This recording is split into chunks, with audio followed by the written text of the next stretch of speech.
जय हिंद साथियों, स्वागत है आपका self study classes Vishwamit Jain YouTube channel में। दोस्तों आज का वीडियो स्टार्ट हो चुका है, तो सभी लोग लाइव आ जाएं।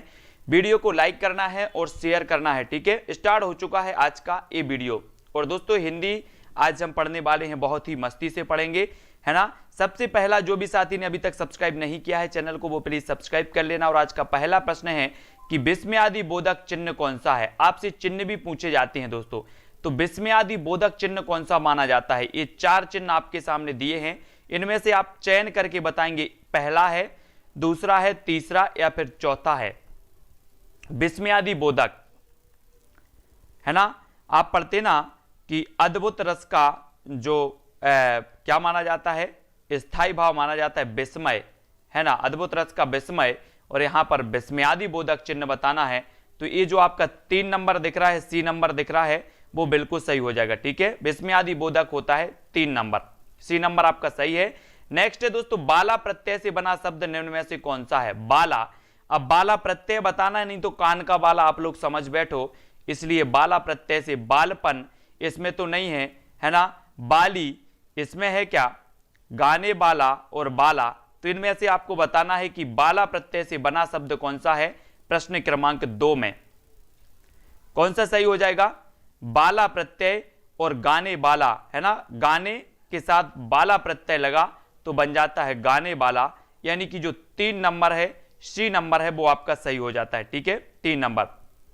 ममता जी अगला क्वेश्चन बताना है, चिंत का विलोम क्या होगा। चिंत यानी कि 3 नंबर, और चिंत का विलोम आपका क्या हो जाएगा, चित्त, निर्चिंत, सचिंत या फिर अचिंत। चिंत का विलोम बताना है। विलोम शब्द भी पूछे जाते हैं आपकी कक्षाओं में, और प्रश्न क्रमांक 3 में आपका चिंत का क्या हो जाएगा। प्रश्न क्रमांक 3 चिंत का होता है अचिंत। चिंत का विलोम आपका अचिंत हो जाता है, यानी कि आपका जो 4 नंबर है अचिंत, वो बिल्कुल सही होता है, ठीक है। 4 नंबर। फिर आपसे पूछा जाता है, बार बार कह गई उक्ति, कही गई उक्ति क्या कहलाती है। क्या कहलाती है, पुनोक्ति, पुनरुक्ति या फिर पुनरुक्ति या फिर पुनरोक्ति। बार बार कही गई उक्ति क्या कहलाती है, प्रश्न क्रमांक 4 में। तो दोस्तों पुनोक्ति तो कहलाती नहीं है, 1 नंबर आपका कट जाता है, ठीक है। अब यहां पर पुनरुक्ति और पुनरुक्ति और पुनरोक्ति, इन 3 में से आपको बताना है क्या कहते हैं बार बार कही गई उक्ति को। और आपने बताया है कि सर पुनरुक्ति, पुनरुक्ति यानी कि जो आपका क्या है 2 नंबर है, बी नंबर है, वो आपका सही हो जाता है, ठीक है। 4 का बी नंबर। फिर आपका दोस्तों, पानी परात को हाथ छुओ नहीं, नैनन के जल सो पग धोए, इसमें कौन सा अलंकार है। पानी परात को हाथ छुओ नहीं, नैनन के जल से पग धोए। इन्होंने पानी के परात को हाथ से नहीं छुआ और नैनन के जल से क्या धो दे, पग को धो दे। आपको लग रहा है कि ऐसा हुआ होगा, किस किस को लग रहा है। बोले सर ऐसा नहीं हो सकता। नहीं हो सकता तो क्या बताओगे फिर इसमें, उपमा है, रूपक है, अतिशयोक्ति है या फिर श्लेष अलंकार है। प्रश्न क्रमांक 5 का, और 5 में आपका सही होता है अतिशयोक्ति अलंकार, है ना। पानी परात को हाथ छुओ नहीं, परात का पानी से हाथ में से पानी नहीं छुआ, और नैनन के जल से पग धोए, यानी अतिशयोक्ति है, बड़ा चढ़ाकर वर्णन किया गया। शीश का शुद्ध रूप क्या होता है, शीश, शीश, शीश, शीत या फिर शीश। तो प्रश्न क्रमांक 6 में हमें शीश का शुद्ध रूप बताना है दोस्तों, और शीश का क्या हो जाता है, शीश का शुद्ध रूप। और 6वें का आपका सही होगा दोस्तों, कौन सा शीश होता है, ए वाला शीश होता है ना, शीश, ए वाला आपका सही होता है शुद्ध रूप, ठीक है। यानी कि 4 नंबर आपका शीश बिल्कुल सही हो जाता है, डी नंबर, है ना। अगला है आपका, आड़े हाथों लेना, मुहावरे का अर्थ क्या है। अपन बोलते हैं नहीं कि यार वहां गए थे वो तो आड़े हाथों लेता है ना। अब आड़े हाथों लेना, इस मुहावरे का अर्थ बताना है, रहस्य खुलना, मरने के करीब होना, खरी खोटी सुनाना या फिर अत्यंत मूर्ख। क्या कहलाता है आड़े हाथों लेना, प्रश्न क्रमांक 7 में। और 7 का उत्तर है दोस्तों खरी खोटी सुनाना। आड़े हाथों लेना यानी कि खरी खोटी सुनाना, और तीसरा जो सी नंबर है, सी नंबर वो बिल्कुल सही हो जाता है। ठीक है, आड़े हाथों लेना, खरी खोटी सुनाना, 3 नंबर आपका बिल्कुल सही हो जाएगा, सी नंबर आपका सही हो जाएगा। फिर आपको लर्निंग शब्द के लिए हिंदी भाषा में उचित पारिभाषिक शब्दावली बताना है। रटना, अधिगम, प्रवीणता या फिर सिखाना क्या होता है? लर्निंग को आप हिंदी में क्या बोलेंगे, क्या कहलाता है दोस्तों ये लर्निंग? प्रश्न क्रमांक 8 में हिंदी में हमें भी बता दो क्या होता है लर्निंग। और 8 में आपने बता दिया कि सर ये लर्निंग होता है सीखना, यानी कि अधिगम। क्या होता है? अधिगम 2 नंबर। ठीक है, बी नंबर आपका बिल्कुल हो जाता है सीखना। अधिगम का मतलब होता है सीखना। ठीक है, अधिगम आपका बिल्कुल सही होगा। चांदी का पर्यायवाची क्या होता है? चांदी। अब ये नहीं बोलना सर चांदी की चैन ला दो, चांदी की चैन। अब चांदी की चैन बताना है तो बताओ चांदी का पर्यायवाची क्या होगा? धनरस, उदक, खनक या फिर चंद्रहास। तो चांदी चांदी हो गई मेरी चांदी, चांदी हो गई। किसकी हो गई चांदी? चांदी।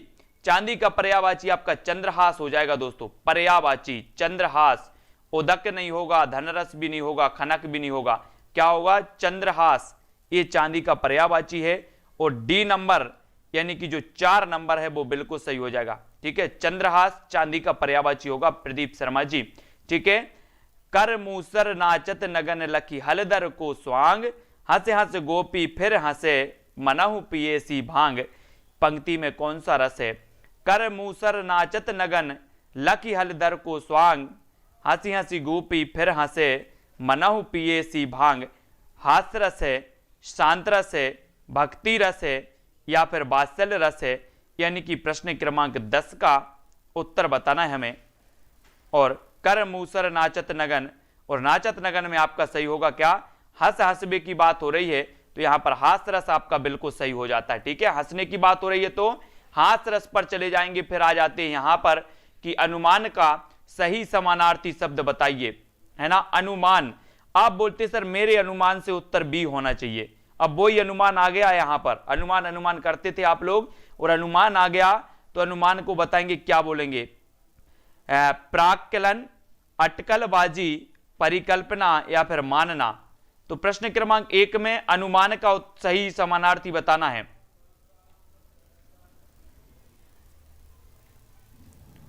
क्या सही होगा? होगा आपका क्या? ना तो अटकलबाजी है, ना परिकल्पना है, ना मानना है, प्राक्कलन। ये समानार्थी होता है अनुमान का, यानी ए नंबर आपका सही होगा, है ना? ए नंबर सही हो जाएगा, सी नहीं लगाना। परिकल्पना, परिकल्पना नहीं होती। अनुमान यानी कि प्राक्कलन। ठीक है, 1 नंबर ये आपका समानार्थी हो जाएगा। फिर शांत रस पूछ लिया गया आपसे, सरल सा पूछ लिया गया कि शांत रस का स्थायी भाव क्या है? शांत रस, है ना? शांत रस में आप लोग पढ़ते हैं कि क्या पढ़ते हैं? इस शांत रस है अब लो नसानी अब ना नशे हो, है ना? आप लोगों ने पढ़ी होगी। और इस शांत रस का स्थायी भाव होता है भक्ति, वत्सल, निर्वेद या फिर जुगुप्सा। और दोस्तों शांत रस को रस नहीं माना, किसने नहीं माना है? निर्वेद। निर्वेद यानी 3 नंबर आपका सही होगा। शांत रस का स्थायी भाव होता है निर्वेद। ठीक है, और 3 नंबर आपका बिल्कुल सही है। चारु चंद्र की चंचल किरणें खेल रही हैं जल थल में, ये बताना है। चारु चंद्र की चंचल किरणें, बोले सर ये तो मैंने 5वीं में पढ़ा था, अधिकांश लोग तो यही बोलेंगे, है ना? और चारु चंद्र की चंचल किरणें खेल रही थी जलधल में, इसका जो होगा उपमा है, श्लेष है, यमक है या फिर अनुप्रास है। तो आप 3 का उत्तर तो सही बताएंगे ही, इसलिए मैं ही पहले बता देता हूं कि इसमें अनुप्रास अलंकार है। ठीक है, चारु चंद्र की चंचल किरणें, बोले सर चाचा की बार बार आवृत्ति हो रही है और 5वीं में पढ़ा था, आप 5वीं का प्रश्न पूछ रहे हो, है ना? जो नया आया हुआ हो, इस समूह शब्द के लिए क्या कहेंगे? जो नया आया हुआ हो, दुर्लभ, नवजीवन, नवागंतुक, नया मेहमान, क्या बोलेंगे इसको? 4 नंबर का जो नया आया हुआ है वो उसके लिए अपन क्या बोल देंगे? उसे बोलेंगे दोस्तों नवागंतुक, है ना? नवागंतुक बोलेंगे। बहुत ही बढ़िया प्रश्न है। जो नया आया हुआ हो उसके लिए एक शब्द है आपका नवागंतुक। और 3 नंबर सी नंबर आपका सही हो जाएगा। ठीक है, सी नंबर। अगला क्वेश्चन है, नीचे दिए गए विकल्पों में से सौजन्यता का शुद्ध रूप कौन सा है? सौजन्यता, आप लोग बोलते ना कि यार ये सब काम तो आपकी सौजन्यता से हो रहे हैं, सौजन्य से आपके हो रहे हैं, तो सौजन्यता सही होता है कि सौजन्य सही होता है, आपको बताना है। सौजन्य, अब सौजन्य, ये सौजन्य होता सही कि ये सौजन्य होता है कि सुजन्य होता है या कि सौजन्य होता है? कौन सा होता है दोस्तों? सौजन्यता का शुद्ध रूप हमेशा पूछे जाते हैं दोस्तों, अनेकों शुद्ध रूप गलत करके आते हैं, और सौजन्यता का आपका क्या हो जाएगा? सौजन्य। सौजन्य यानी कि 1 नंबर आपका सही होगा। हम बोलेंगे कि ये कार्यक्रम आपके सौजन्य से हो रहा है, एक क्लास आपके सौजन्य से हो रही है ना, तो 1 नंबर आपका बिल्कुल सही हो जाएगा, ठीक है, 1 नंबर। अब आपको बताना है कि निम्नलिखित में से आय शब्द के लिए कौन सा सही विलोम शब्द होगा? आय, आय के लिए बिल्कुल सरल है ना, और आपको बताना है व्यय, व्यय, ब्याय या फिर बयान। अब देखना दोस्तों, आप बोलते कि हमारे घर की आय व्यय का लेखा जोखा हम रखते, आय व्यय, तो आय का विलोम व्यय, ठीक है। अब व्यय कैसा लिखा जाता है? देखो, बड़ाबा तो नहीं आता, बड़ाबा नहीं आता और बड़ाबा नहीं आता, तो ये 3 को काट के अलग कर दो, 1 को बाहर निकाल दो, बोले सर उभयनिष्ठ व्यय निकला है 1 नंबर, है ना, तो 1 नंबर आपका बिल्कुल सही हो जाता है। आय का होता है विलोम क्या? व्यय, तो 1 नंबर सही बताया अधिकांश लोगों ने, आशु जी ने, किशन जी, सुनीता जी ने, ठीक है, बिल्कुल सही है। फिर आपको बताना पाठक शब्द में कौन सा प्रत्यय है, और दोस्तों ये प्रत्यय बड़ा परेशान कर रहा है सर, बोले प्रत्यय बाद में, उपसर्ग पहले, ठीक है, पहले और बाद में, ठीक है। तो पाठक, पाठक में बताओ, अब हम पढ़ते हैं क्या?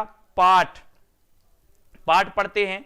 अब पाठ में अगर हम क्या लगा दें? अक, अक लगा दें तो क्या हो जाएगा? पाठक हो जाएगा कि नहीं? पाठक हो जाएगा, ठीक है। तो आपका जो पाठक में प्रत्यय होगा वो कौन सा होगा? अक, अक यानी कि 2 नंबर, बी नंबर बिल्कुल सही हो जाएगा।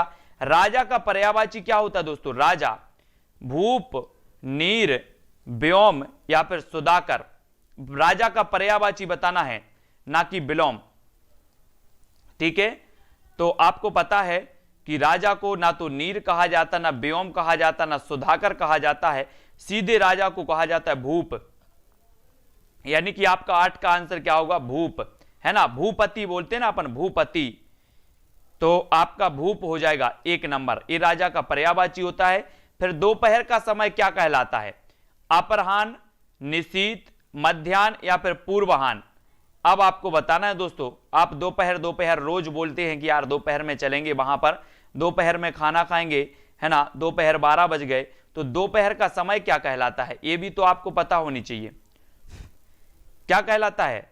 अपराह्न, निशीत, मध्याह्न, तो दोपहर का समय कहलाता है दोस्तों मध्याह्न, यानी कि 3 नंबर, ठीक है। आप लोग बोलते हैं ना कि मध्याह्न भोजन, मध्याह्न भोजन बोलते लेते, ठीक है, तो मध्याह्न यानी कि दोपहर का भोजन, दोपहर, ठीक है, मध्याह्न यानी दोपहर, इसको याद रखेंगे, ठीक है।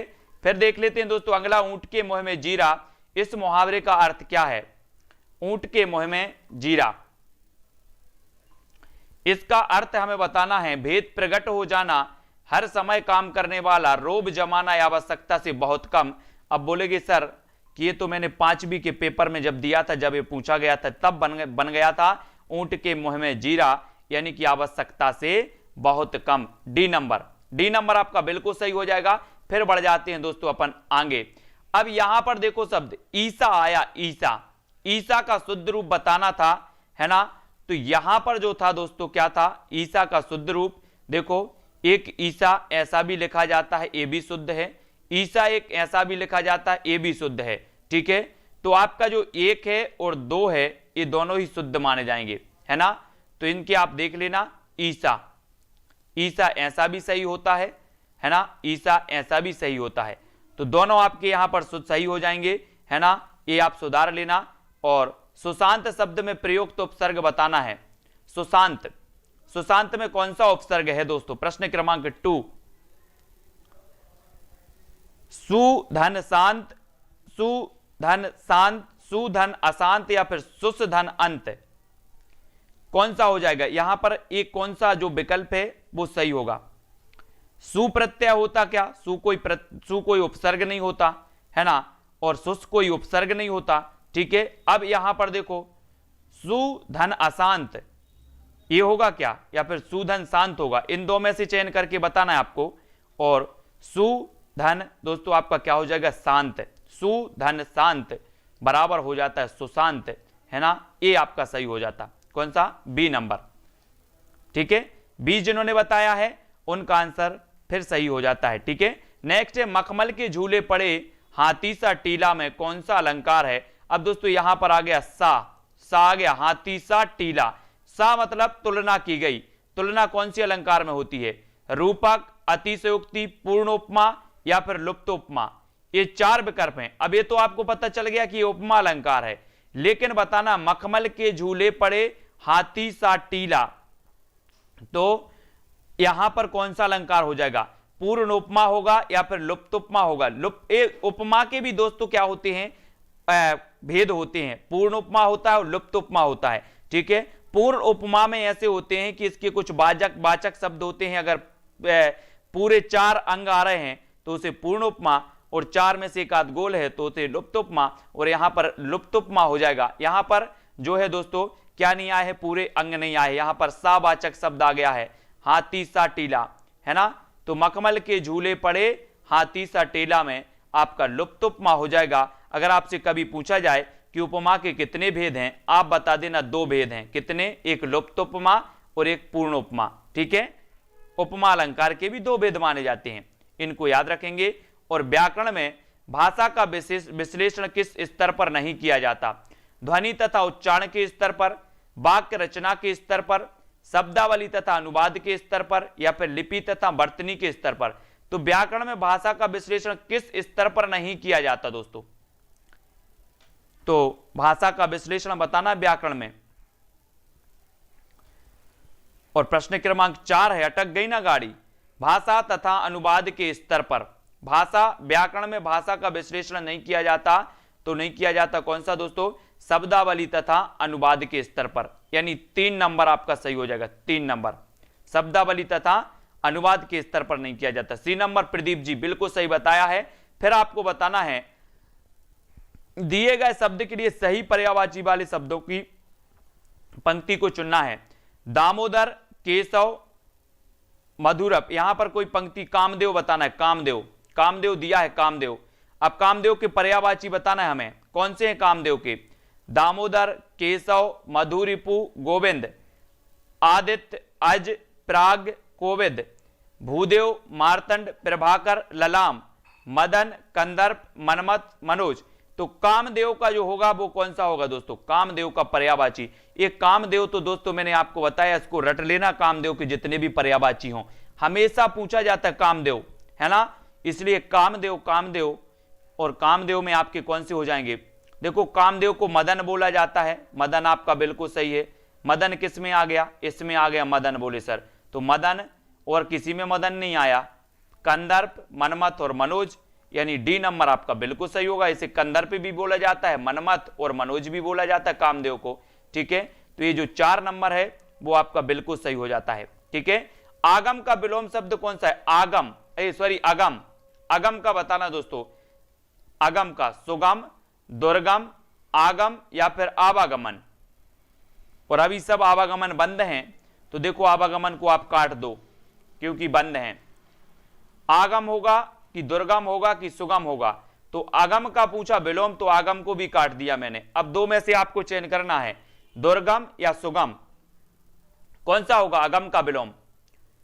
और प्रश्न क्रमांक 6 में आपने चयन किया है रुक्मणी मोरी, सुगम, सुगम यानी कि 1 नंबर, ठीक है, सुगम आपका अगम का सुगम।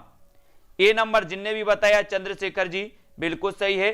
फिर है नरसिंह में कौन सा समास है, नरसिंह, अव्ययी भाव समास, तत्पुरुष समास, कर्मधारय समास या फिर दिगु समास। समास भी पूछे जाते हैं हमेशा, और नरसिंह में बताना है। कैसे करोगे आप दोस्तों, ये जो सिंह हैं, सिंह हैं, और सिंह की विशेषता बता दी कि नर, ये नर लग गया, ये पहला पद हो गया, और ये जो नर है ये दूसरे पद की क्या बता रहा, विशेषता बता रहा है कि जो सिंह है वो नर सिंह है। कैसा है, नर सिंह, है ना। तो ये आपका हो जाएगा कर्मधाराय समास, नर है जो सिंह, है ना, इस प्रकार से, ठीक है, नर सिंह है जो, है ना, इस प्रकार से होगा।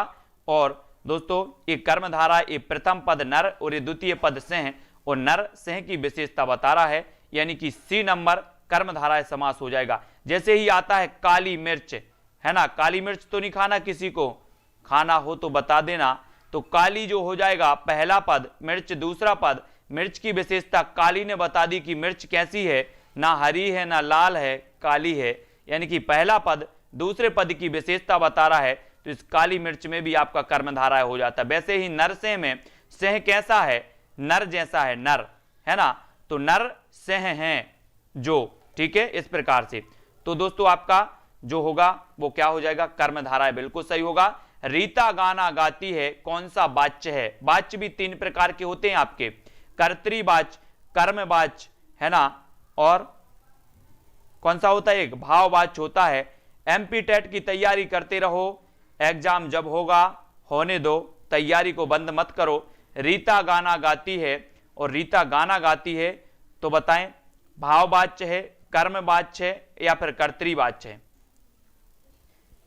और वाच्य में आपका यहां पर होगा रीता गाना गाती है, यानी कि एक नंबर आपका, सॉरी कर्तृवाच्य 4 नंबर आपका सही हो जाएगा, डी नंबर सही हो जाएगा। ठीक है शुभम यादव जी, सी नहीं होगा, डी होगा कर्तृवाच्य। ठीक है, जहां पर कर्ता की प्रधानता हो वो कर्तृवाच्य, कर्म की प्रधानता हो वो कर्मवाच्य, भाव की प्रधानता हो भाववाच्य, यहां पर आपकी कर्तृवाच्य होगा। रीता गाना गाती है ना, यानी कि आपका 4 नंबर बिल्कुल सही हो जाएगा। ठीक है, अगला है अंगुली उठाना, मुहावरे का अर्थ क्या है? दोष निकालना, दोष ना निकालना, दोष निगलना या फिर दोषी को निकालना। और यहां पर अंगुली उठाना मुहावरे का अर्थ जो बताना है वो सही क्या होगा? आप बोलते ना कि यार मुझ पर अंगुली नहीं उठा सकते आप, मुझ पर अंगुली नहीं उठा सकते आप, मतलब मुझ में दोष नहीं निकाल सकते आप, तो दोष निकालना, है ना, दोष निकालना, यानी कि आपका जो 1 नंबर है वो बिल्कुल सही होगा। अंगुली उठाना मुहावरे का अर्थ होता है दोष निकालना, और 1 नंबर आपका बिल्कुल सही है। ठीक है, 1 नंबर। जहां जाना ना संभव हो के लिए एक शब्द क्या होगा? जहां जाना ना संभव हो के लिए एक शब्द अगम्य, अगम्य, आगम्य या फिर अगमय, क्या होगा? जहां जाना ना संभव हो उसके लिए एक शब्द में आप क्या बोल देंगे? जहां जाना ना संभव हो वहां अगम्य बोलेंगे, नहीं बोलेंगे, अगम्य बोलेंगे क्या, या फिर आगम्य बोलेंगे या फिर अगमय बोलेंगे? अगमय भी मैंने काट दिया। अब 2 में से आप चयन कर लो कि आगम्य बोलेंगे कि अगम्य बोलेंगे, क्या बोल देंगे इसे? तो प्रदीप जी, श्री राम जी, रुक्मणी जी, मोहम्मद शाहिद अली जी, इसे हम बोलेंगे क्या, क्या बोलेंगे? अगम्य। अगम्य यानी कि 2 नंबर। बी नंबर जिनने भी बताया है पवन चतुर्वेदी, है ना, फतेह सिंह जी, बी नंबर आपका बिल्कुल सही है। पिंकी जी, है ना, नरेंद्र जी, के द्विवेदी जी, कृष्ण सिंह जी, मोहम्मद, रुक्मणी, है ना, बिल्कुल सही है। सभी लोग वीडियो को लाइक करेंगे। हिंदी साहित्य की क्लास 9 बजे स्टार्ट होगी। ठीक है, RPPS जी, प्रेम सिंह, नरेंद्र जी, है ना, मनीष जी। हिंदी व्याकरण का दोस्तों आपको प्रैक्टिस निरंतर करना है। जितनी ज्यादा आप प्रैक्टिस करते हो हिंदी व्याकरण आपकी उतनी ही स्ट्रांग होती है, चाहे वो पर्यायवाची हो, चाहे आपके विलोम हो, अनेकार्थी हो, है ना, ये सारी चीजें आपको प्रैक्टिस से आती हैं। जितना ज्यादा आप पढ़ते हो, जितनी ज्यादा प्रैक्टिस करते हो, विलोम आने लगते हैं, पर्यायवाची आने लगते हैं, समानार्थी आने लगती है, सारी चीजें आने लगती हैं। तो हिंदी व्याकरण में सबसे ज्यादा है प्रैक्टिस। प्रैक्टिस जितना करोगे उतनी ज्यादा हिंदी व्याकरण आपसे सही बनेगी। ठीक है, तो केकी द्विवेदी, आशु जी गोंडवाल, लोकेश जी, है ना, और ठीक है, सनीलाल जी, बिल्कुल सही है। वीडियो को सभी लोग लाइक जरूर करेंगे। पिंकी जी, और टाइम टेबल कितने बजे से शुरू हो जाती है मैं आपको बता दे रहा हूं साथियों। जो अपने जेल प्रहरी वाले हैं, देखो 2:30 पर इसी चैनल पर आपकी सेल्फ स्टडी क्लासेस पर MPJK की क्लास होती है। फिर 3:20 पर दोस्तों क्या होती है? 3:20 पर हिंदी की क्लास होती है टिपटॉप पर। ठीक है, फिर 4 बजे GS की क्लास टिपटॉप पर होती है, ये भी आपको याद रख लेना। 7 बजे विज्ञान MP टेट वालों की होती है, कौन सी? पर्यावरण। 8 बजे आपकी सेल्फ स्टडी क्लासेस में फिर हिंदी होती है, ठीक है। और 9 बजे हिंदी साहित्य वालों की क्लास होती है 9 बजे, ठीक है। और रात्रि 11 बजे टिप टॉप पर जीके का डोज होता है, ठीक है। संदीप जी, सुरेंद्र जी, RPPS जी, ठीक है, बिल्कुल सही है। आप सभी लोग वीडियो को लाइक जरूर करेंगे, है ना। और मिस ललिता जी, बिल्कुल सही है, एक रॉन्ग हुआ है। प्रैक्टिस करो, प्रैक्टिस करते रहो। सभी को धन्यवाद। वीडियो को लाइक और शेयर अवश्य करेंगे, इसी प्रकार से प्रैक्टिस करते रहेंगे और अपने अध्ययन को और भी स्ट्रॉन्ग करते रहेंगे, ठीक है। तो आज के वीडियो के लिए साथियों बस इतना ही। वीडियो को लाइक पर जो बटन है वो दबा देना, यतीन्द्र जी, है ना, शुभम यादव जी, ठीक है। तो आज के वीडियो के लिए इतना ही। 9 बजे मिलते हैं। जय